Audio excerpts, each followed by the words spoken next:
iyi nyigisho igamije guhuza ubuzima bw'umwuka n'ubuzima bw'umubiri.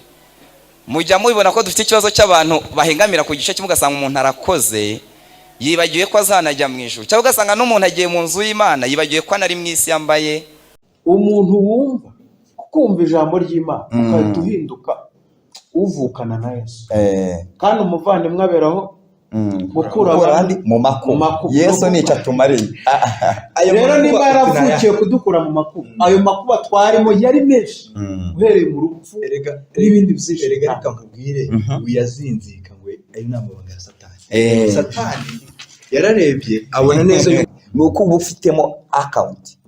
Iyi account ariyo ngereranya n'agakiza, aribyo byitwa kwizera Yesu. Nabyo bigira condition. Niyo mpamvu iyi account njya kuri beka ntabwo bahise bayima. Barambwiye ngo banza wuzuze ibi, banza wuzuze bitumenye ko uri umugenerwa bikorwa cyangwa uri umukiriya wa Bank of Kigali. Mu yandi magambo bivuze ngo kwizera Yesu ntabwo ari ibintu byo mu kiganza. Navuga ko ngo ni barumuna ba Yesu. Yesu ngo ni ifura. Noneho twe turi barumuna na bashiki. Noneho tuvuge ngo Yesu ku bantu batarakizwa aracyari ikinege. Nta mwana uramu. Yesu ashimwe. Aha ni kuri Jacques Twubahimana Official TV, aho mukurikirana kandi muzajya munakurikirana ijambo ry'Imana, yaba inyigisho, yaba ibibwirizwa, kugira ngo yaba wakijijwe aguma kuri muri Yesu, kandi n'utarakizwa niyumva ijambo rya Kristo amwizere.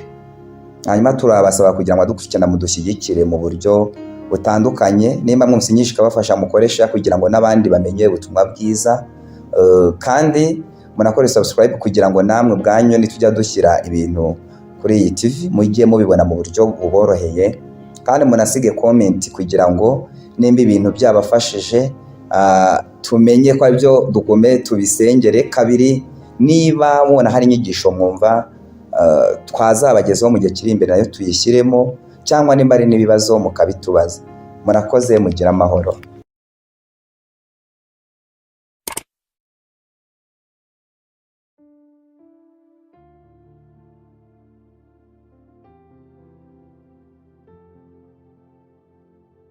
Haleluya, haleluya.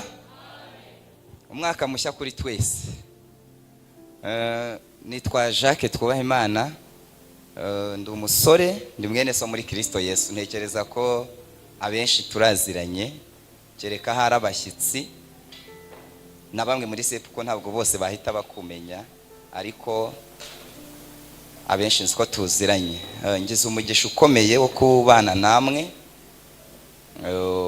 Mwakiranye ndahari ko iwacu twari dufite igaburo, twagize amateraniro maremare, hanyuma bituma ntinda. Nta yindi mpamvu yatumye ntinda, ntabwo ari wa muco bakwiye ko bavuga ubutumwa baza bakererewe, ariko jye navuye nyine ku igaburo mitansi, kandi muzi ko ndi umuririmbyi muri korali bugomba nabwo gukiranuka. Yesu aduhana umugisha ko nako ni ngombwa kukavuga kugira ngo hagire abantu babohoka, abantu babaswa nyine ngo umuvuga butumwa ari itegeko ko azakerewe, ariko sibyo. Sengera ADPR Nyarugenge muri service y'Ikinyarwanda. Ndishimiye kubana namwe, tujye kugirana ibihe byiza nkuko nasanze mubirimo. Hanyuma ndaza no kwihutisha igihe kuko ndumva hari ibintu biri ku mutima wanjye nifuza ko tuza kuganira hamwe n'Imana. Vice President begera mikoro, hari ahantu ngiye kumubwira akamfasha gusoma, tuze kuganira. Ntabwo ngiye ndibuze kuvuga ku byaha cyane uyu munsi, ahubwo ndaza kuvuga muri bimwe ahubwo bidutera ibyaha, bituma nyine umuntu agwa mu mutego w'ibyaha. Abavuga butumwa bategura mu buryo butandukanye. Hari uburyo uza wateguye inyigisho bakubwiye ngo uze kwigisha bakaguha na topic. Hari n'umuvuga butumwa Imana iha message direct ikamubwira ngo genda ubambwirire.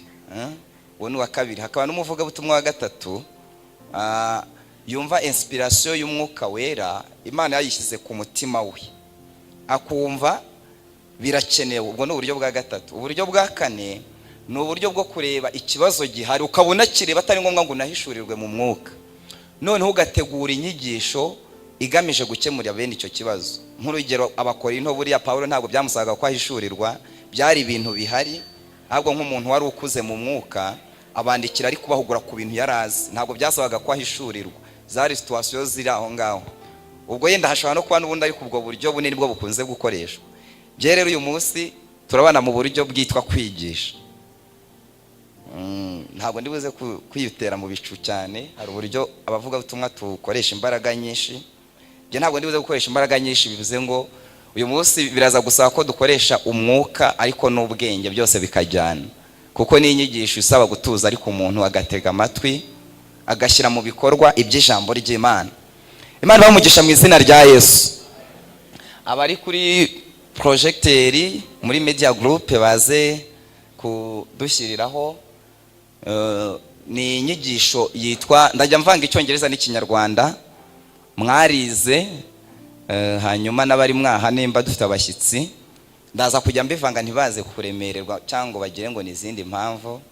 Nyine aha turi babasha kumva icyongereza, hari n'ibyo nshaka gusoma nabi, pronunciations zanjye ugasanga ziri hasi, ariko icyangwa nuko turi buze kumva message, nicyo gikomeye. Imana bamugisha mu izina rya Yesu. Haleluya. Tugiye kuganira ku nyigisho ivuga donc kubaho ubuzima bwuzuye cyangwa balancing life's demand, life balance mu bundi buryo, kubaho ubuzima bwuzuye. Ni inyigisho muri jye ifite imbaraga, kubera ko kugira ngo inzemo nuko iba yaravuye ahanini mu makosa uba warakoze, hanyuma ikakuviramo experience wasangiza abandi hamwe no gusoma ijambo ry'Imana. Iyi nyigisho rero igamije iki? Nababwiye ngo nituma hari ibyaha bimwe ahubwo dushobora kutazongera gukora, baza gushyira mu bikorwa iri jambo ry'Imana. Tutarasoma ijambo ry'Imana nubwo umuyobozi namugoye, iyi nyigisho igamije guhuza ubuzima bw'umwuka n'ubuzima bw'umubiri. Mujya mubibona ko dufite ikibazo cy'abantu bahengamira ku gice kimwe, ugasanga umuntu arakoze yibagiwe ko azanajya mu ijuru, cyangwa ugasanga n'umuntu agiye mu nzu y'Imana yibagiwe ko anari mu isi, yambaye umubiri afite inyama n'amaraso nkatwe, akibagirwa ko ari bwambara ipantaro cyangwa ikanzu, kandi ntabwo abantu bazajya bamuhakeneye no gukora kugira ngo babibone. Muri make iyo ni inyigisho, urumva ni no gutangira umwaka, hari impamvu Imana iba yayitanze. Je ntabwo nyitegura, nari natekereje ko ari ugutangira umwaka, ariko hari impamvu ahari wasanga Imana ibigira ngo hagire n'abantu bagira plan bagira mu ntangiriro z'umwaka, kugira ngo bagire ibintu bashyira ku murongo. Ni uguhuza ubuzima bw'umwuka n'ubuzima bw'umubiri, kuko bigaragara ko abakristo benshi icyo kintu kirabagora. Rimwe na rimwe bikazasanga bakora ibyaha byinshi, harimo n'ibyaha rimwe na rimwe byo gushyira Imana ikaba victime y'amakosa yabo. Bagasenga amasengesho arimo gutuka Imana, ariko ari bo ba nyirabayazana b'ibyo bibazo biteye. Imana bamugisha mu izina rya Yesu. Niyo nyigisho kandi igihe bampaye ndumva ndi bugikoreshe neza, kandi tukumva na message tugakuramo n'icyifuzo dusengera. None reka dusome ijambo ry'Imana, ubwo nabandika baze kuba bandika ko ni inyigisho. Turasoma ahantu habiri. Ahambere ni mu rwandiko rwa kabiri Pawulo yandikiye Timoteyo, ibice ni 3 umurongo wa 16 n'uwa 17. Urwandiko rwa kabiri Pawulo yandikiye Timoteyo 3:16 n'umurongo wa 17. Reka umuyobozi wacu adufashe gusoma mu izina rya Yesu.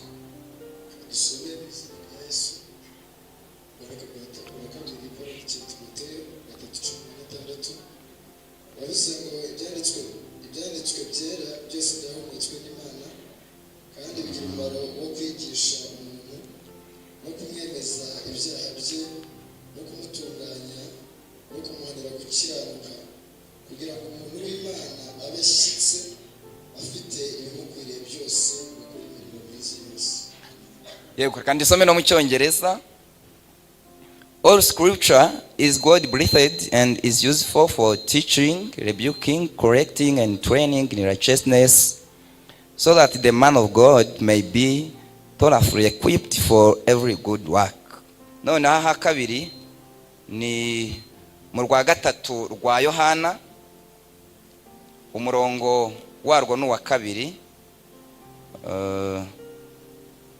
n'uwa gatatu. Asoma uwa kabiri gusa kugira ngo twihute. Urwa gatatu rwa Yohana umurongo wa kabiri. Impamvu tuvuze ngo umurongo wa kabiri ni igice kimwe, kandi yari igice kimwe sina ngombwa kuvuga ngo igice, ahubwo uvuga umurongo. Ni umurongo wa kabiri, urwandiko rwa gatatu rwa Yohana.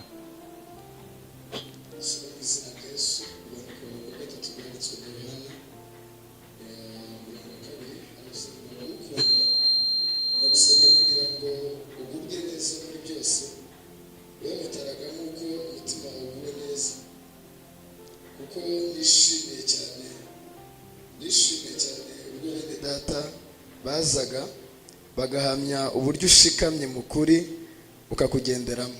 Imana iguha umugisha mu izina rya Yesu. Wagenda ukicarira muyobozi. Imana iguha umugisha. Ni amagambo tugiye kuvugaho ari butuyobore. Pawulo yandikiye Timoteyo aramubwira ngo ibyanditswe byera byose byahumetswe n'Imana. Hanyuma kabiri aramubwira ngo bigira umumaro wo kwigisha umuntu, hanyuma ngo bikamukuramo n'ibyaha n'amakosa aba afite. Hepfo aravuga ngo kugira ngo umuntu w'Imana abe ashyitse, yuzuye, afite ibyangombwa bimukwiriye kugira ngo akore imirimo myiza yose.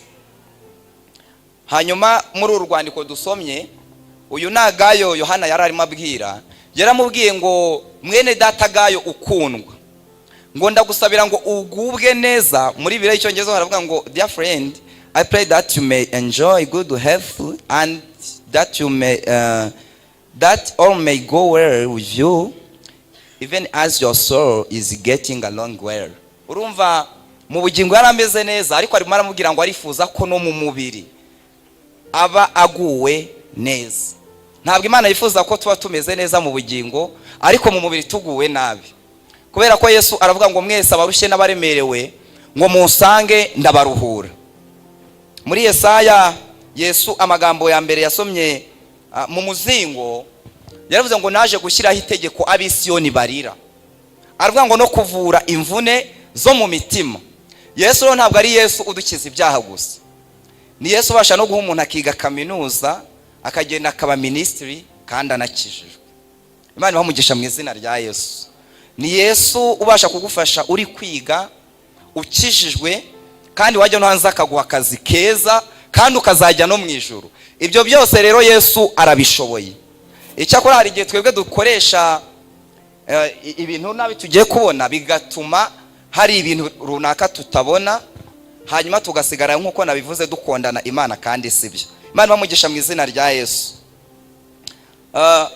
Twihuse bakomeze kuri slide. Ubwo tugiye kureba ino definition ivuga ngo donc balancing life's demand bisobanuye iki ubwabyo. Yego ubwo genda nihuta kuko iyo inyigisho wayiteguye ntabwo urindira ko haba slide no kugira ngo bidufashe n'abandi yenda bajye bareba imbere. Ariko ku balancing ibice by'ubuzima cyangwa kubaho ubuzima bwuzuye ni iki? Ni uburyo umukristo abaho, hanyuma akabaho afashe resources ze cyangwa ibikoresho Imana yamuhaye, agafata igihe, agafata n'imbaraga Imana yamuhaye, hanyuma ibyo byose akabikoresha mu buryo buhesha Imana icyubahiro, bigatuma agubwa neza ari mu isi, ariko n'ubugingo bwe bukazagira ute? Bukazabona Imana. Zema definition haramwayibonye, nagerageje kuvuga ngo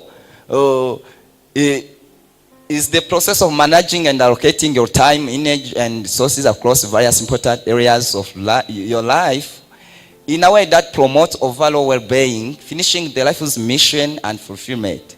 These areas often include, ubwo nizo tugiye kureba, harimo family, work, finance, health, personal growth, social relationships and spiritual well-being. Nuduce turindwi umukristo wese turatuntu twitaho. Hari ibintu yaba mu buryo bw'umuka no mu buryo bw'umubiri donc bitangira gukemuka. Hari uburyo usanga twita ku gice kimwe, ugasanga umuntu arasenga. Hari ibyo nanjye najya mbahingiro ugasanga byambayeho. Urugero kuri kiriya cya health, ngiye nigeze mbana n'Imana nsenga cyane, nanigaga muri kaminuza ndasenga cyane, noneho ahubwo umwanya wo kurya uba muke, biza kugera ku rwego Imana intumaho abantu runaka ngo ngire ute njye nita no ku mubiri wanjye. Urumva ubwo nibyo ni ishyaka ryo kubana n'Imana ari n'ubusabane ufitanye n'Imana, ariko byangiragaho ingaruka ku buryo ngo nari ngiye kurwara iki amara kubera kutarya. Urumva haba harimo ubujiji ku ruhande rumwe, nubwo ushobora kubibwira umuntu akaba yanavuga ngo uri umunyantege nke ibiki n'ibiki, ariko ushobora kuba utari kwita ku buzima kandi nibwo Imana izakoresha igihe kirekire. Ntabwo Imana yifuza ko umubiri wanjye wangiza, kuko biravuga ngo ni urusengero rw'Imana. Ndumva ari urwa mbere rw'Abakorinto 6:19 na 20 haravuga ngo imibiri yanyu ni insengero z'umwuka.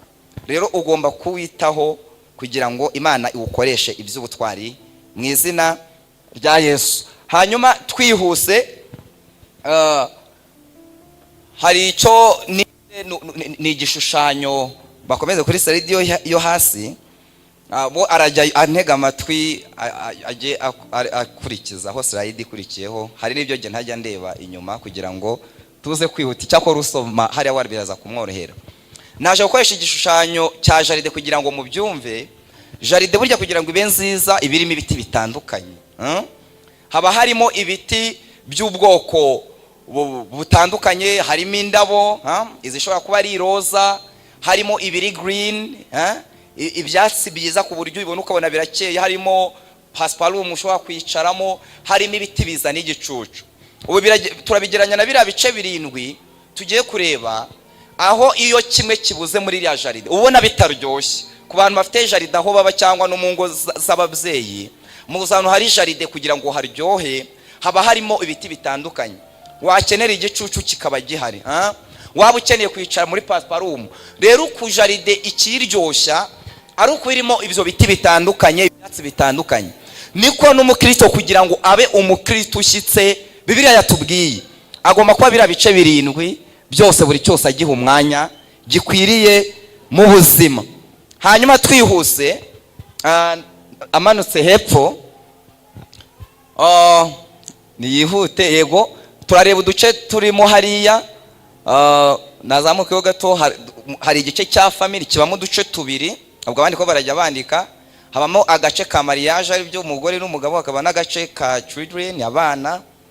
Tukareba agace ka kabiri ka finance kabamo uduce 3, harimo spending, sharing na saving. Hakabamo agace ka 3 ka health, k'ubuzima karimo physical fitness, uburyo ukwiye kwita ku mubiri wawe. Hakabamo n'agace ka social kabamo ibice 2, friendship, hakabamo na citizenship. Hanyuma tukagira n'igice cy'umwuka sico, aho naho habamo ibice 2, harimo seeking God, gushaka Imana, hakaba na serving God. Abenshi rero bajya mu gice cya serving God, ugasanga ntabwo ahubwo bagirana Imana, bagirana ubusabane n'Imana kugira ngo ibakoresha. Abenshi ugasanga batinda mu gice cyo kuyisavinga, ahubwo batabanje kuyishaka ngo ibabwire icyo bagomba kuyikorera. N'igice cy'umurimo kirimo personal contribution, habamo uduce 2, ni labor na legacy. Ibyo bice byose rero umukristo wabyitayeho, hari uburyo abashyitse kugira ngo akore imirimo myiza yose Imana imusaba. Twihute ku yindi slide. Hanyuma ku ibi bice byose ni byiza ko umukristo abyitaho. None ni byiza ko twize ino nyigisho turi gutangira umwaka, niturangiza ino nyigisho ndizera ko arano baza kuba nka Yakobo yavuze ngo so gupfa kwumva iryo jambo, ngo ahubwo ngo nugukora ibyaryo. Nizere ko arano bahita bagenda muri agenda zabo bagakora plan y'umwaka bagendeye kwibi. Hanyuma no gukora life plan. Hari anavuze ko ari urugero rw'imyaka hagati 5 n'10. Hari ibyo nari buze kubigisha kubwo mwanya dufite n'uburyo biteguye. Urumva ni ibintu nafashe igihe kinini, n'uburyo utegurira ya plan, n'uburyo noneho wigenzura ukizamina kuri kubishyira mu bikorwa. Uzabishaka ubwo nyine ni inbox, kuko ntabwo ibintu byose wabivugira hano. Hanyuma no gukora plan ku buryo buri gice cyose ugiha umwanya. Ku cyanjye gitaho natangiriye gushyira muri biriya kugira Imana yabinyigishirije. Hari ibintu byahindutse byinshi, yaba mu buryo bw'umwuka no mu buryo bw'umubiri, kubera kwita kuri biriya bice byose. Hanyuma twihuse tugereho guhera ku gice cya mbere, twihute. Hanyuma tutarajya ku gice cya mbere, icyo nagira ngo mbabwire bene data, tugomba kurangiza ino nyigisho tutazongera kumva umuntu wasibye muri repetition ngo yagiye kwiga. gusiba repetition wagiye kwiga ni ikimenyetso cy'uko wakoresheje umwanya wawe nabi. Ushobora kubyemera cyangwa ntubyemere. Uraza gusanga hano ahantu warakoresheje umwanya nabi, wasanga ufite katejo ukagira pressure ukavuga ngo sindi bujye kurepeta muri korali muri worship team kubera ko kati nayitsindwa. Ariko umuntu wakoresheje igihe neza ntabwo kujya muri korali ari byo biri buze gutuma atsindwa.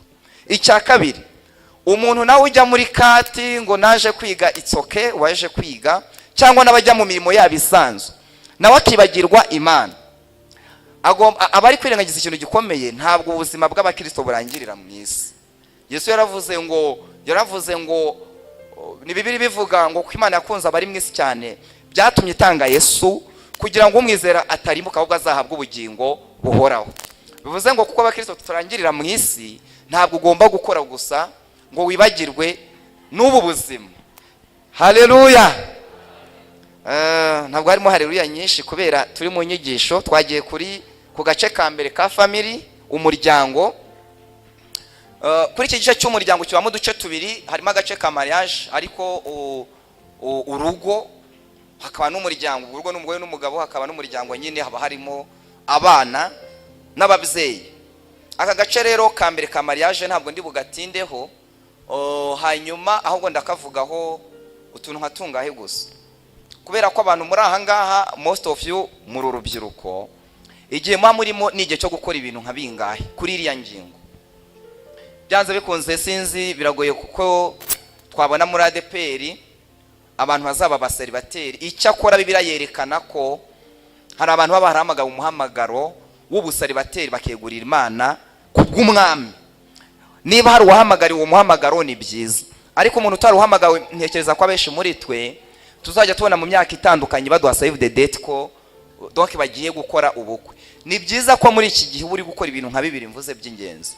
Ushaka kuba warageze igihe cyo kurambagiza cyangwa kurambagizwa, ni byiza kuba ubizi, ariko mwe iki gice murimo biba byiza mwe byo mutinze gusengera umuryango uzagira, ugatinda kukusengera ukabwira Imana umuryango wifuza, hanyuma ukayisenga kugira ngo ikubake wowe, hanyuma ujye usengera n'umuntu mushobora kuba mwarawe cyangwa mutarahuye, muzabana kugira ngo ahantu ari Imana igume nawe imwubake. Imana bamugisha mu izina rya Yesu. Hanyuma reka mvugamo akantu gakomeye kuri iyi ngingo, mukwiye kwiyubaka kubera ko hari abantu bikunda kuri iyi ngingo. Ugasanga umusore arimo arasaba Imana umukobwa wabanye n'Imana, wakoreye Imana, umukobwa mwiza wize kaminuza, ukora hanaha, w'umukristo mwiza ufite ubuhamya bwiza, ariko we wamureba ugasanga ni mayibobo, ugasanga ni umupagani. Ntimukikunde. Bibiliya iravuga ngo ukunda mugenzi wawe nk'uko wikunda. Ukwiye nawe nimba uri kwifuza umukobwa wa Kristo ukijijwe, nawe ugomba kuba hari ibintu byiza azakubonamo bizatuma akurutisha abandi basore. Otherwise nari mbabwiye ngo mukwiye gutinda ku gice cyo kwiyubaka mwigira pressure yo kurambagiza no kurambagizwa, ahubwo baza wiyubake ku buryo umuntu Imana izaguha azajya aba proud akajya gushima Imana ko yamuguhaye. Ariko uraba utubatse ukajya kubwira Imana ngo iguriya muntu. So Bibiliya iravuga ngo ibyo umuntu abibye nibyo asarura. Ubwo kwiyerawe kuba wubakitse ku buryo umuntu muzajya kubana akavuga ngo n'uyu wari unkwiriye. Imana bamugisha ko mubyumvise mu izina rya Yesu. Mutinde ku gice cyo kwiyubaka mwebwe, ko ntabwo hano ari abagabo n'abagore, hari ibyo nababwira ariwe turi kumwe, ariko kuko abesha ari urubyiruko, ni mutinde ku gice cyo kwiyubaka n'igice cyo gusengera ingo muzagira. Imana bamugisha. Agace ka kabiri k'abana, ntabwo namwe murabyara benshi n'ubundi hano ntabwo murabyara, ni ukubisengera kugira ngo Imana izaguhe abana, kuko hari igihe uba utarabisengeye ukabyara ariko ukabyara debile. Buri iki nicyo gihe cyo kubisengera. Ushobora no kuzashaka ugatinda kubyara. Murabizi ko dufite ingero z'abantu bamaze imyaka myinshi. Ni igihe cyo gusengera ibyo byose. Hari abantu bajya mu bintu by'urukundo by'amarangamutima gusa, ntibasengera ibyo bintu byagutse. Ejo bundi agasaba Imana urugo gusa ikarumuha, ubundi tugategereza imyaka nk'icumi akayimara atabyaye. Ukwiye rero guhishurirwa ukarenga kuvuga ngo ufite sheri, ahubwo ukagera ku rwego rwo gusengera urugo na nyuma y'uwo muntu. Akandi ka kabiri kuri ingingo, abenshi muri mwe mufite ababyeyi cyangwa ababarera, mu gihe murimo n'igihe cyo kwita ku iyo miryango. Hari igihe umuntu aza kwiga kaminuza avuye ntanga urugero kubava mu ntara akibagirwa n'abavukanye. Rimwe na rimwe ugasanga nawe wize kaminuza wenyine. Uba ugomba kubitaho n'ibintu barusha, rimwe na rimwe ukabafasha. Hari igihe baba hari ibintu batagutseho ukabafasha, ntabwo ari ukugira ngo uze wihugireho. Ababyeyi bawe ubaganirize, do kugira ibintu bafasha babone ko bafite koko umwana. Imana bamugisha ko mubyumvise mu izina rya Yesu. Hanyuma sizi kuri slide ndabona banza hari ikibazo cyahabaye. Hanyuma indi ngingo iriho hano kuri ya famiye, harimo ikintu kuko ndi kwihuta kugira ngo nkoreshe umwanya wanjye neza, hari ibyo ntajya mvuga, ariko icyo nababwiraho hari aho kiranditse kuri iki cya famiye. Harimo ijambo rivuga ko umukristo akwiye kudakora imibonano mpuzabitsina n'umuntu batashakanye cyangwa Imana itamuhaye. Ni icyaha gikomeye Imana yanga urunuka, kubera ko iriya ni lifelong commitment yo kwerekana urukundo, ariko cyangwa ni expression y'urukundo ku bantu babanye mu buryo bw'isezerano. Muri makeya, niba hari n'umuntu wakoraga icyo cyaha, amenye ko ari kimwe mu byaha Imana yanga urunuka. Buri byaha byose Imana irabyanga, ariko icyaha burya cy'ubusambanyi, icyaha cyo kujya mu bigirwamana, icyaha cyo kumena amaraso, ibyo byaha biri mu byaha Imana, nta cyaha Imana itanga urunuka, niko muri Yakobo havuga. Ariko hari ibyaha umuntu akora hanyuma bikaba urusika kugira ngo yongere kujya mu musana n'Imana, bigasaba izindi mbaraga. Imana idufashe mu izina rya Yesu. Reka nihute. Hanyuma ingingo ya kabiri ni ingingo ya finance. Ingingo ya finance hari imirongo ntagiye nsoma. Hari kuri family hari umurongo Yosuwa yaravuze ngo nge n'inzu yanjye tuzakorera Uwiteka. Hanyuma hano kuri finance ho hari umurongo Paulo yigeze avuga, uri muri slide. Yaravuze ngo nize kunyurwa, ngo azi kubaho mu bihagije, azi kubaho mu bikeya, azi kubaho ntacyo afite, muri make byose. Umukristo akwiye kuba ari umuntu ubana n'Imana, uzi kujera umutungo we. Imana yamuha ibintu byinshi kwizabibaha, bikaba bitatuma tutakubona mu rusengero, bikaba bitatuma tutakubona wataye ubusabane bwawe n'Imana. Ukwiye kubaho unyurwa.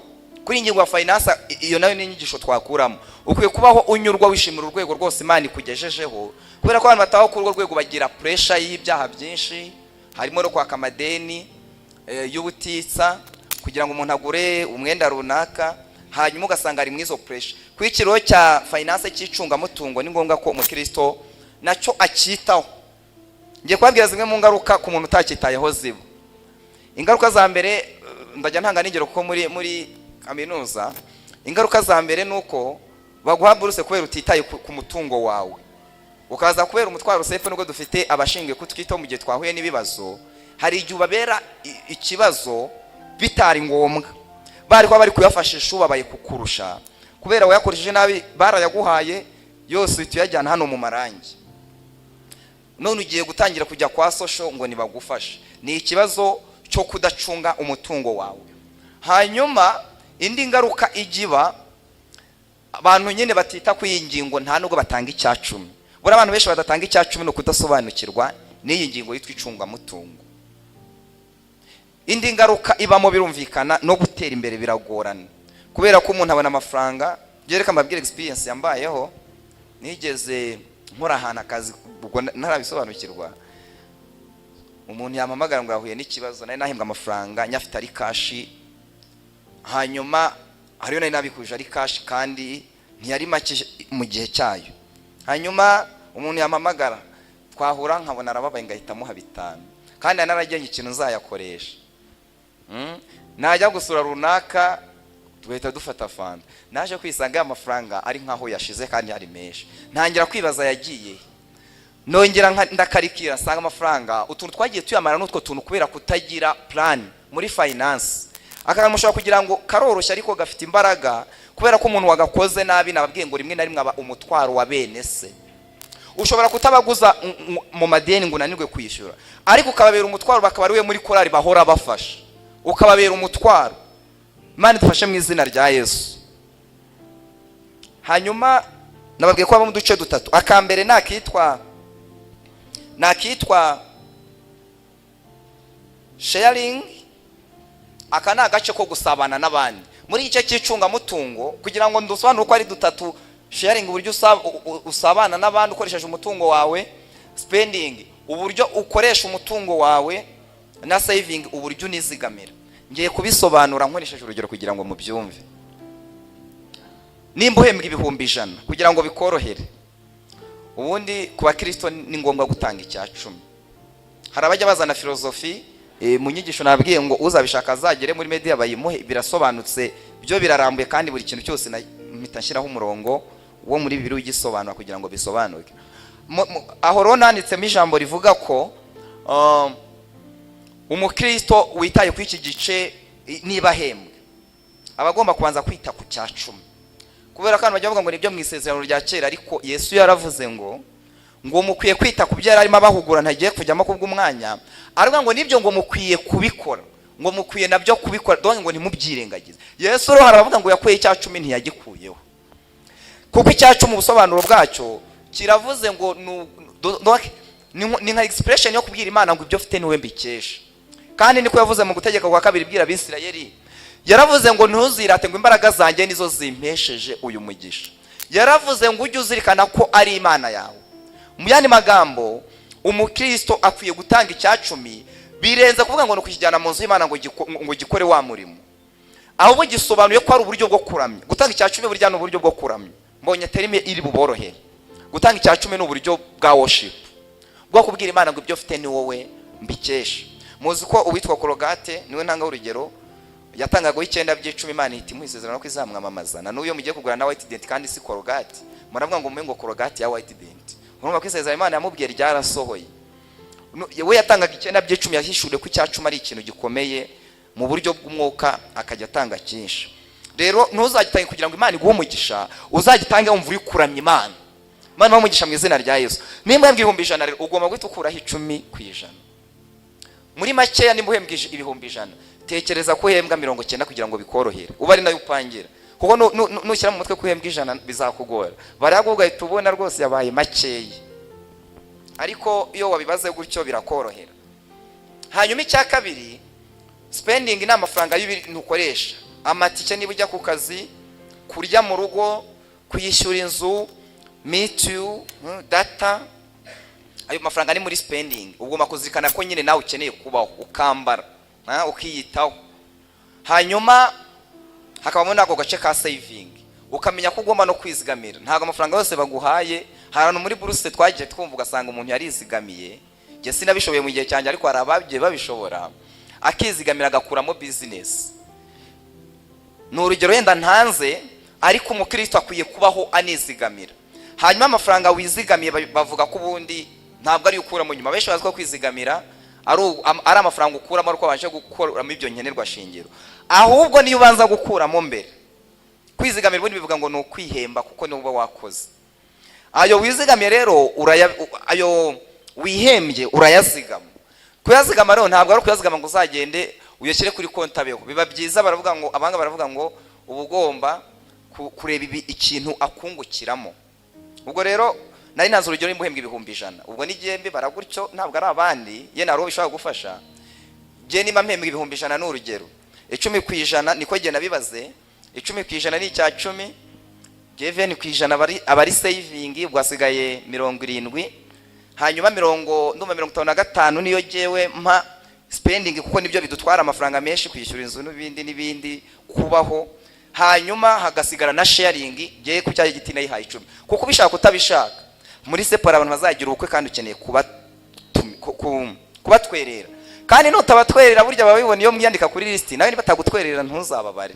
Icyo biba nicyo sarura.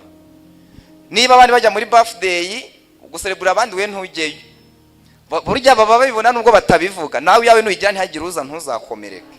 Nababwiye ngo icyo umuntu abiba nicyo asarura. Mu mafaranga ugira ugomba kumenya ko nayo gusabana n'abandi, kuko nta muntu wigize ubaho. Ubu ngubu kundi ndi umusaruro w'abantu bamfashije. Uku nawe uri, ubu dufite abantu bari hano bararihiwe n'abantu. Uko rero bagufashije, nawe ukwiye kubaho uzirikana ko nawe hari abandi bakeneye kubaho, Imana igukoresheje. Imana bamugisha mu izina rya Yesu. Ubwo rero nanyeze ngo mbabwire ngo ibintu byo kuba nyakamwe ino nyigisho bibakuyemo. Umenye ko mu mafaranga ugomba kugira, nibishaka biba ari 10, nimba hari umuntu wagize ibibazo agapfusha umubyeyi, cyangwa nubwo ntawe tubyifurije ariko biraba, niko ubuzima bumeze, nibura nibavuga ngo bashyizeho ibihumbi amafaranga runaka, nawe basi uzashyireho 1000 utange contribution yawe, kuko ubishaka utabishaka nawe bizakubaho kandi ubakenere. Mu byishimo tuzabakenera, no mu bibazo tuzabakenera. Ni byiza ko n'icyo gice rero umukristo akitaho. Niba uba muri korari uba ugomba kubyitaho, kuko uzatanga imisanzu ugira uti ako gace ka sharing ni ngombwa kugasigira umwanya wako. Imana ibaho umugisha mu izina rya Yesu. Hanyuma twihuse, agace ka gatatu n'agace twise growth, gukura. Kabamo uduce tubiri, kabamo agace ka mental growth na emotional growth, kwaguka mu bwenge cyangwa mu mitekerereze, hari no kwaguka mu marangamutima. Ndabivuga nihuse, iki gice iyo kitubahirijwe cyangwa kititaweho, ndababwira ingaruka bigira. Ingaruka bigira, iya mbere kuri iki cya mental growth, hari abantu bafite ibintu byinshi ariko atazi no reka mvuge gutya, atazi no kubisobanura kubera ko ntiyaguye muri iyi ngingo. Ntanga urugero rwa Bibiliya kugira ngo mwumve ino ngingo. Petero yigeze yandika akotinga kuri Petero, kuri Pawulo, aravuga ngo Pawulo yanditse ibintu byinshi, aravuga ngo rimwe na rimwe ngo biruhanije kugira ute kubisobanura, ngo bimwe ngo bamwe barabigoreka. Nashaka kubabwira ikintu bamwe ndabizi ko mutacyemera. Hari abantu bajya bavuga ko ngo dukwiye kuyoborwa n'umwuka, ubwenge bagasa n'ababushyize ku ruhande. Hari uwo twaganiriye ashobora kuba ari mu iteraniro, naramubwiye ngo ubu bwenge hari ufite ninde wabuguhaye, niba ko bwo mukora kuvuga ngo tuyoborwe n'umwuka hanyuma ngo ntidukoreshe ubwenge. Nababwira nti hari ubwenge ufite ninde wabuguhaye, dusanga ni Imana yabumuhaye. Ubwenge buba ikibazo iyo bukoreshejwe nabi, ariko ubwenge ni Imana yabuduhaye. Icyo nashaka kuvuga ni iki, ugomba kwaguka niba uri umukristo, kubera ko ibi bintu Imana irabikoresha. Reka mbaho urugero ko mwe mwiga, utekereza ko kujya kubwiriza muri international, dufite n'amatora international murabizi, cyangwa bazajya no hanze, utekereza ko wajya kubwiriza Canada utarigeze waguka ngo bigukundire, ko Imana ikeneye ko hanyuma agace ka gatanu, kugira ngo mukanya tugera twegera umusozo, na agace ka social relationship. Navuze ko kabamo uduce ndavuga tubiri tw'ingenzi, habamo ka friendship na citizenship. Iki gice rero iyo kititaweho, ndajya mvuga ingaruka buri cyose kigira. Ingaruka iki gice kigira iyo kititaweho, ni hahandi uzakora ubukwe muri sepu, kubera ko wabayemo wigira nyakamwe, natwe ntitugutahira ubukwe, hanyuma ukavuga ngo abarokore ni abagome. Kumbi hari ijambo riba mu Bagalatiya 6, numva ari 7:8, riravuga ngo ibyo umuntu abiba n'ibyo asarura, ngo Imana ntineguruzwa izuru. Haravuga ngo ntimuyobe, Imana ntineguruzwa izuru. Akavuga ngo icyo umuntu abiba n'icyo azasarura. Narishatse kuvuga ngo niba muri korari Girugari, hanyuma ibikorwa runaka bakabikora, we bakakubura, nawe nujya mu byawe ukababura, ntuzababare. Ni wowe wabyiteye, kubera ko Imana yaturemye mu buryo umuntu akwiye kubaho asabana n'abandi. Ingaruka rero bigira niyo ngiyo, ubaho uvuga ngo abantu nabagome, ubaho utuka abantu b'Imana, ariko umukristo ni ngombwa kwigice nacyo akitaho. Undi mumaro, indi ngaruka bigira iyo utitaye ku iki gice, no gukora ivuga butumwa biragora kurigeza ku bantu hirya no hino, kubera ko Imana igukoresha ku bantu muziranye. Ikindi, buri imigisha dufite ni Imana yiduha, ntabwo mbihakanye, ariko Imana imigisha iduha, kuko Imana ntabwo muri mwenekeza nta muntu urabona Imana ngo izimubwire ngo haye ibihumbi 100. Imana ikoresha mwene data akabigwa cyangwa undi muntu, kuko abantu bose ni abakozi bayo, nubwo bose atari abana b'Imana. Bivuze iki? Nababwiye ngo turi umusaruro w'abantu Imana yakoresheje ngo tube turaho tugeze. Bashaka kuba ari ababyeyi, abavandimwe, inshuti, yewe n'abantu bagukunze gutyo gusa nta bindi bibahuza. Narishatse kuvuga ngo iki gice kititaweho bijya bigira ingaruka no muri ubwo buryo, ugasanga umuntu ntabwo Imana imukoresheje mu buryo bwagutse, kubera imibanire ye ntabwo yagutse. Ngiye kwa urugero muri Bibiliya kugira ngo mubyumve. Neriya, ndumva Neriya, hari umuntu asanze inzara igiye kumwica, arangije asanga arakennye, niba nibuka neza ni wa wundi wari ufite ideni abana be bagiye kubajyana, ndumva hari ari we mumfasha kugira ngo ntaza kuvanga story ebyiri za Bibiliya, ariko akantu ashakagamo muri bukumve na hantu yamubwiye ngo genda utire ibintu mu baturanyi, niho nashakaga. Yaramubwiye ngo kandi utire byinshi, uzare ntabwo yamurimiza. Uriya yaragiye aratira, arangije ibyo atiye abari byo azana, ngo ibyo yabashije kuzana ngo yasutsemo amavuta birangiye na yarakama. Harimo isomo rero abantu bamwe bashobora kuba bataramenya n'ubwo hari n'ababizi. Uriya yagize amavuta mu bikoresho bingana byateye mu baturanyi kandi bihuye n'ubushuti afitanye nabo. Baramubwiye ngo utere byinshi, yigeze amubwira umubare mutoyi. Bishatse kuvuga iki? Yatiye ibintu bihura n'abantu bafitanye ubushuti cyangwa abantu babasha kumwumva. Mu yandi magambo, nubana nabi n'abaturanyi hari ibintu bimwe ushobora kugeraho bikugoye.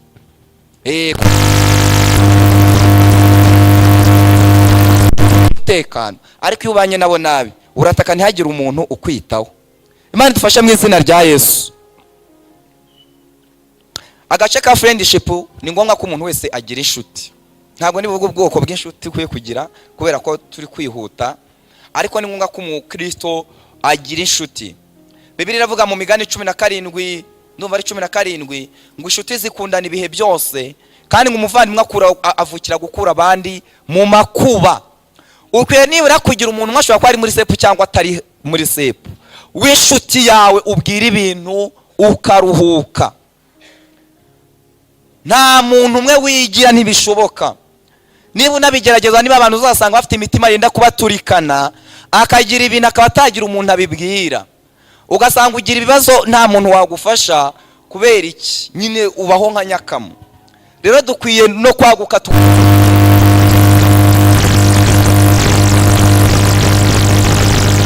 igihugu cye, nationalite ye. Hari abantu usanga badakunda igihugu cyabo, ubu nta kintu wakora ngo witwe umunyamerika. N'abantu bagenda kuri green card cyangwa n'ubundi buryo, niyo baguha ubwene gihugu nta kintu bakora ngo wiyumvemo kuri umunyamerika. Uzahora uri umunyarwanda mu mutima. Ubwene gihugu ni ikintu gikomeye, niko Zaburi imwe ivuga. Ukwiye gukunda igihugu cyawe. Buriya wamenya agaciro k'igihugu wagiye mu kindi gihugu ukahagirira ibibazo, nibwo umenya agaciro k'igihugu cyawe. Mbivugiye iki? Umukiza agomba gukunda igihugu cye. Ubu hari abantu ushobora gusanga no mu mudugudu batazi ko bawutuyemo, ejo akagira ikibazo kiri seriye, hanyuma akabura umuntu umutabara, nibwo amenya ko bya bintu biri seriye. Burya biba ari byiza kugenda bakakumenya. Ushobora guhura n'ikibazo kiri serious, hanyuma ukicuza, wajya kubaza akubwira ngo ntabwo tukuzi. Ibyo ababyumva cyane n'abantu bari i Kigali muri covid, ingaruka byabagezeho. Ni ngombwa ko umukristo ahantu baba bakwiye kukumenya. Yenda ushobora kutamenywa n'inzego zo hejuru, ariko bagomba kuba bakuzi ngo uri umuntu wawe, kuko hari ibintu ushobora kubafasha. Hari ibintu bashaka kugufasha noneho bikanagufasha gukora ivuga butumwa. Imana idufashe mu izina rya Yesu. Murimo murabyumva nababonye. Hanyuma muri iki gice cya sociale, ariko kuri citizenship, gukunda igihugu cyawe kiviramo kugisengera. Niko muri Timoteyo havuga ngo dukwiye gusengera abayobora igihugu cyacu, ngo kugira ngo tube mu mahoro, tubone uko tubwiriza ubutumwa bwiza. Niba utabasengera turi mu byago, ntabwo twaba twicaye aha ngaha dutuje, ntabwo twakumva ijambo ry'Imana. Ni ngombwa kubasengera. Icya kabiri, ni ngombwa kubana neza n'abo baturanyi, ugakunda abene gihugu bawe, kubera ko nibo mugomba kubwiriza. Umuyobozi w'itorero utabanye neza n'abayobozi b'utugari ntabwo ashobora gukoresha konseri mwako kagari, kubera ko ntabwo bamwemerera. Ni byiza ko tugomba kwita no kwaga gace mu gice cya sociale. Nihuse igice cya gatandatu ni igice cy'umurimo. Ku gice cy'umurimo to abantu baracyumva cyane, ni personal contribution. Habamo igice cya labor. Imana niyo yashyizeho umurimo kugira ngo umuntu akore. Ntabwo njya kuvuga imirongo yo muri Bibiliya. Ni Imana yashyizeho umurimo kugira ngo umuntu akore. Habamo agace ka labor. Labor muri make ni nka employment cyangwa icyo umuntu akora. Ushobora kuba wikorera cyangwa ukorera abandi. Habamo nako gace ka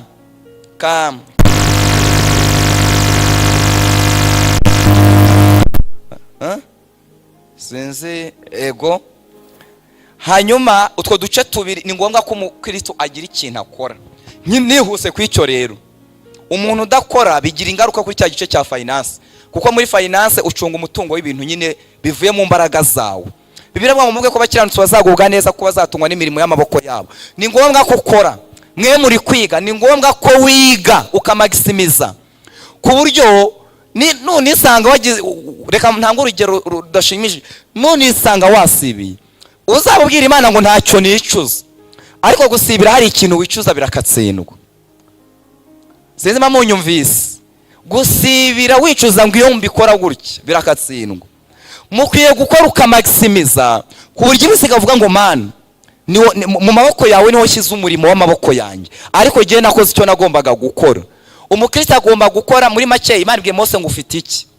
Niba uri kubwira Imana ngo iguhe umugisha, iraguha umugisha, ihore kuye, yibwire ngo nagiye gushaka imirimo, navuye no mu rugo, hanyuma ngira neza. Abarokore benshi rero baba bari gusaba akazi, bagahora mu butayu bari gusenga, nubwo budakunda cyane kubera baciye gusengera mu butayu. Ariko ukwiye gusenga, ahubwo uri kujya gushaka akazi ukabwira Imana, Imana ngiye kuri iriya kampani gushaka akazi, ushyigikire. Aho byo biroroshye. Ariko hari umuntu usenga amasengesho akajya ahora mu butayu agiye gushaka akazi. Mu butayu mu by'ukuri uzahahurira n'abaguhanurira n'abakuvangirirwaho, ntabwo uzahura n'abaguha akazi. Tujye tuvugisha ukuri. Ni ngombwa kusenga, ariko Bibiliya ivuga ngo nzasengesha n'umwuka w'ubwenge. Ukwiye no gusenga ariko ukanakora, kubera ko Imana yaturemye mu buryo utanakora ishomereye wumva ari ikibazo. Niyo waba ufite ibigusaga urya ukanywa, ariko ukumva nta kintu uri gukora kubera ari ibintu biri naca muri twe, wumva hari ikibazo gihari, ukumva nyine ukeneye gukora. Muri make umukristo ni ngombwa ko abaho mu buzima ashaka icyo gukora. Icyo cyose ngiye kugira kereka dufite umwanya, kuko ibintu bya business nagiye mpabwa n'amatraining, hari ibintu byishinze icyo singiye kukibabwiraho, ariko ni ngombwa ko ushaka icyo gukora. Hari ibintu byinshi. Ntange n'urugero rworoshye.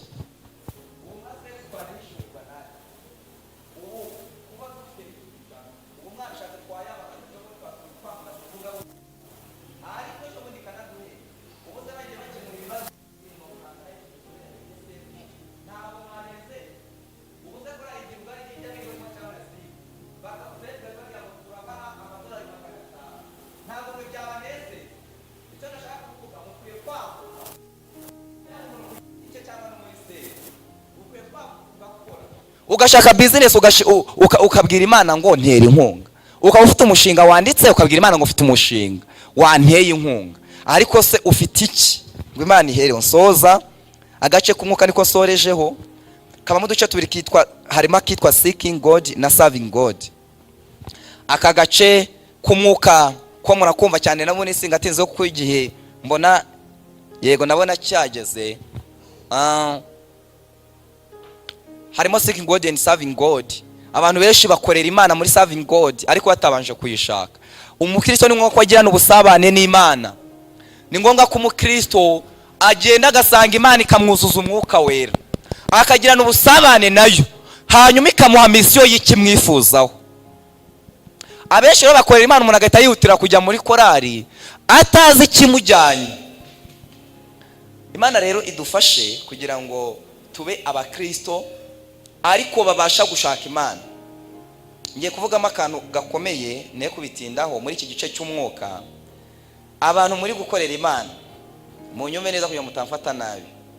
Umuntu uri gukorera Imana yumva ataruzuzwa umwuka wera, akwiye kwinginga Imana, ntabwo ari buwuvemo, atanyumva nabi.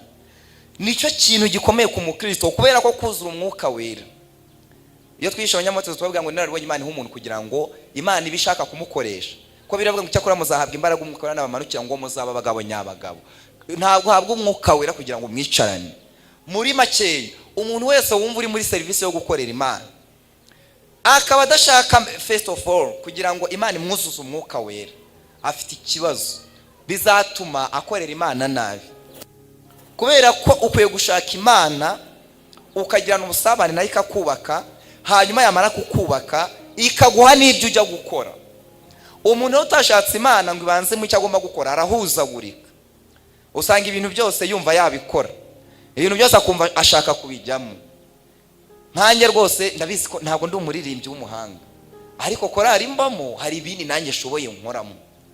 ntabwo abantu tutabeshye, ntabwo abantu bose bazajya muri korari ngo bikunde, ariko hari abantu azaza we usanga azi gutegura ibintu muri media ku buryo ugendana nyuma y'umwaka ugasanga ibintu biri kuri YouTube channel. Ni ikintu Imana yamuhamagariye. Buri wese akwiye gusanga Imana ikamuhishurira umwihariko w'ikintu yamuremeye mwifuzaho. Imana bamugisha mu izina rya Yesu, kubera ko iyo utakizi ugenda uhuzagurika. Kugira ngo mwumve uburemere bwacyo, mbaha akagero. Ndamutse ndiho na Tracom, hafi ya mwese murahazi. Ndamutse ndiho na Tracom, Imana ishaka ko njya i Nyamirambo kuri stade, kuri Kigali Pele Stadium, hanyuma jesingeyo kubera ntegera Imana ngo banze inyihishurire, nkajya mu mujyi ngeze ku isoko rya Nyarugenge, hanyuma nahagera nkamenya ko nayobye, cyangwa Imana kubera ubuntu igira ikambwira ngo mwana wanjye wayobye, kugira ngo nje hahandi inyifuzaho kuri stade, bizasaba ko nongera nkagaruka kuri starting point ya Onatracom kugira ngo nje hahandi Imana inyifuzaho. Urwo rugendo wakoze ujya mu mujyi n'urwo wakoze ugaruka imbere y'Imana ni zero, kubera ko Imana ntabwo yifuza ko ukora byinshi. Imana yifuza ko ukora ibyo ishaka, kuko ibintu byose ntabwo wazabirangiza. Imana niyifuza ko ukora ibintu byinshi muri sepu, irifuza ko ukora ibyo we yakugeneye ugomba gukora muri sepu. Sizima ko kantu mukumvise. Haleluya. Ukwiye rero kuba umukristo ushaka Imana ikakumenyesha mission kugira ngo utazabaho uvunika, ugahishurirwa mission. Abantu batayishuriwe mission imbere niba abantu ukunda gusanga bavuga ngo iyo mbimenye, niryo jambo rikunda kubaranga, iyo mbimenye. Rero mbifurije ko turacyari bato, ntazagire muri twebwe umuntu uvuga ngo iyo mbimenye. Agashika kabe nako gusavinga Imana nabivuze mbijyanira hamwe. Soza kugira ngo dusenge. Iyi nyigisho yari igamije iki? Nagiye bimwe mbyihutamo mu buryo bwo kugira uzabishaka azagenda asome ntuzeyo, irasobanutse. Ni PowerPoint ndanafite ari na PDF, uzabishaka yayibona. Icyo nashaka kuvuga ni iki mwinyigisho, buri wese muri twakwiye kujya akora ibintu yitaye kuri buri iki gice. Hanyuma hari utuntu hejuru yihangana asa n'amanukaho gato, soze umuyobozi ahita anyegera asenge, yihangana agera ahantu nanditse utuntu hatungahe prioritization nitwo nagira umwanzuro, bamanuka gato. Rero umukristo kugira ngo ibi byose bikunde bisaba ko amenya agaciro k'igihe, kuko buri cyo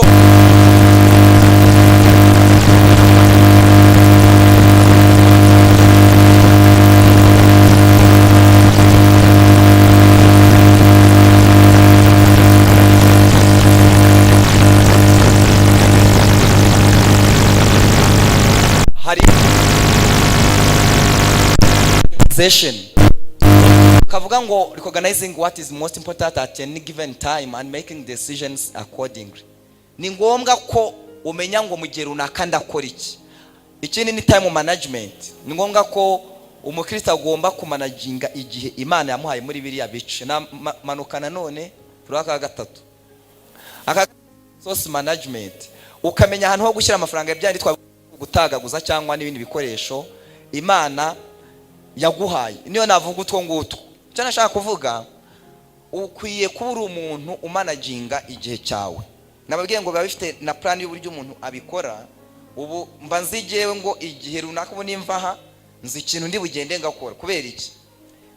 Mbari ibintu napangiye, niba ari umuntu ntunguye ndabaza cya kintu cya prioritization, ndiba nimba kiri priority, nkareba ko nagikora nkagira. Naho umuntu udagira intego mu buzima ni wa muntu ibintu byose bahamagariye ahita yiruka, hanyuma ugasanga donc udafite intego. Usanga kenshi uri gufasha abafite intego kugira ngo ubafashe aho bagiye. Ugasanga umuntu ari kujya mu mujyi kubera nta kintu bifite ugiye gukora, akakubwira ngo mperekeza. Ubu urimo uramutera ingabo mu bitugu kugira ngo agere ku ntego ze, ariko wowe uri gukora zero work. Myani magambo dukwiye kuba abakristo bafite intego. Mu mwuka umuntu uzubahiriza ibi bintu, mu mwuka uzaba umunyamwuka, usabane n'Imana cyane, kandi no mu mubiri uzabaho ubuzima uticuza kubera biriya bice wabyitayeho. Ikintu cyose uzatekereza uzajya usanga kiri mu gice kimwe muri ibi ngibi. Imana ibamugisha mu izina rya Yesu. Haleluya. Muhaguruke dusenge Imana. Dutangira umwaka mbifurije ko buri wese yabaho ubu buzima bwo kwita kuri ibi bice kugira ngo tube abakristo bafite ibyangombwa byuzuye. Iyi ntabwo ari inyigisho wapfa kwigisha ahantu hose, ni inyigisho ikeneye abantu nkamwe, kubera ko n'abantu mwagukiye ko Imana izabakoresha ibintu by'ubutwari bikomeye kandi muri angere z'ubuzima zitandukanye. Ni umuntu wari utitaye ku ibi bintu ntabishyire mu bikorwa.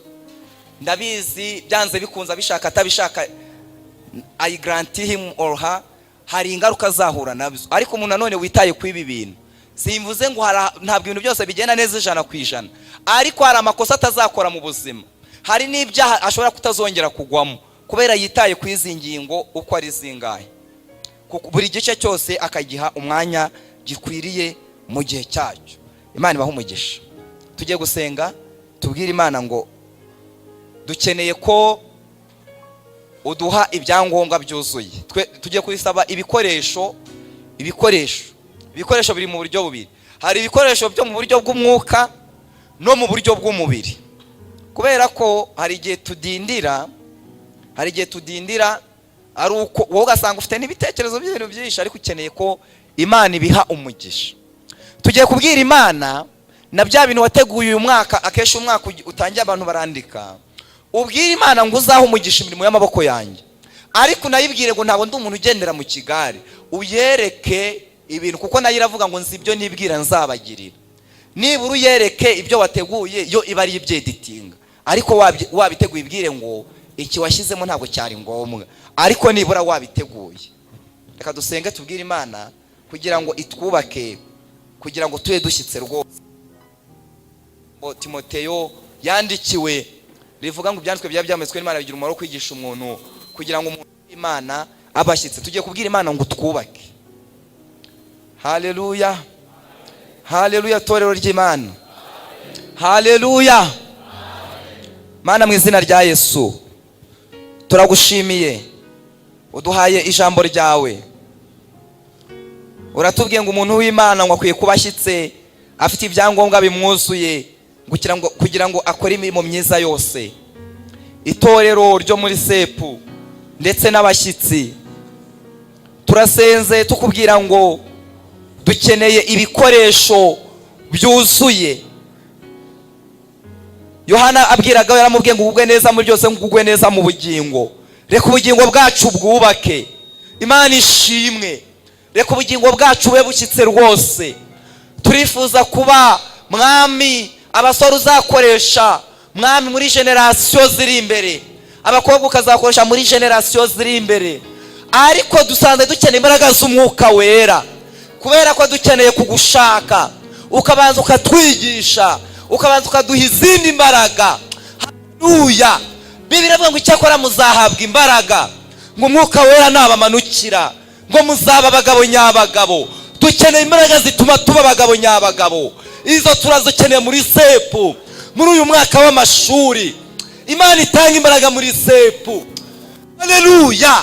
Dusabye izindi mbaraga z'umwuka wera, igikoresho cyo gufasha umugenzi ujya mu ijuru kugira ngo adatsindwe n'uburiganya bwa Satani muri uyu mwaka. Dusabye n'ibikoresho byo mu buryo bw'umubiri. Hari abantu bafite ubukene bwo mu buryo bw'umubiri. Niwe wavuze ijambo rikomeye Mana, waravuze ngo nzabamara ubukene bwanyu bwose. N'umurimbyi wa 57 mu gakiza ngo umukiza abasha kutunezeza mu isi. Nari nsenze ngusaba kugira ngo haleluya uduhe n'ibikoresho byo mu mubiri. Haleluya. Yaba ibikoresho byo mu bwenge, yaba ibikoresho bifatika, kugira ngo tube dushyitse dufite ibyangombwa bitwuzuye, kugira ngo dukore ibyo twifuzaho, kugira ngo tube mu isi nk'uko ijambo rivuga muri Yesaya, turi ibiti byatewe n'Imana. Urakoze, turagushimiye kandi tugukomeye amashyi mu izina rya Yesu, amen.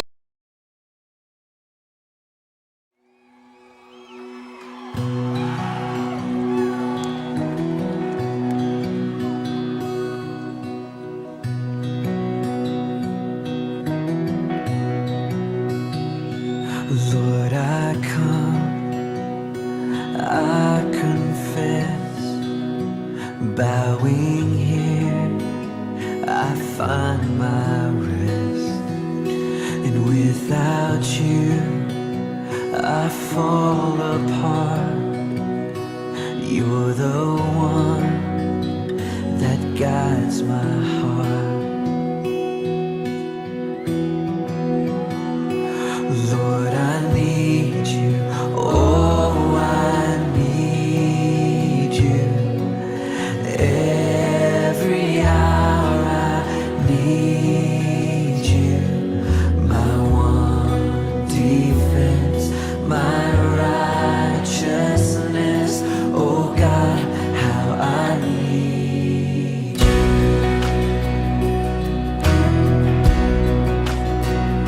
Where sin runs deep, your grace is more. Where grace is found is where you are. And where you are, Lord, I am free. Holiness is Christ in me. It's where you are, Lord, I am free. Holiness is Christ in me.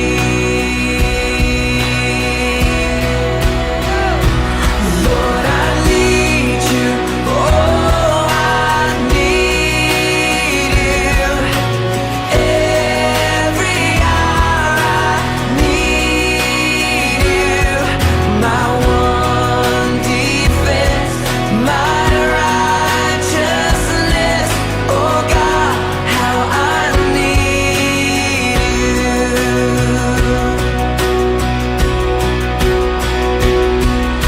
So teach my song to rise to you. When temptation comes my way,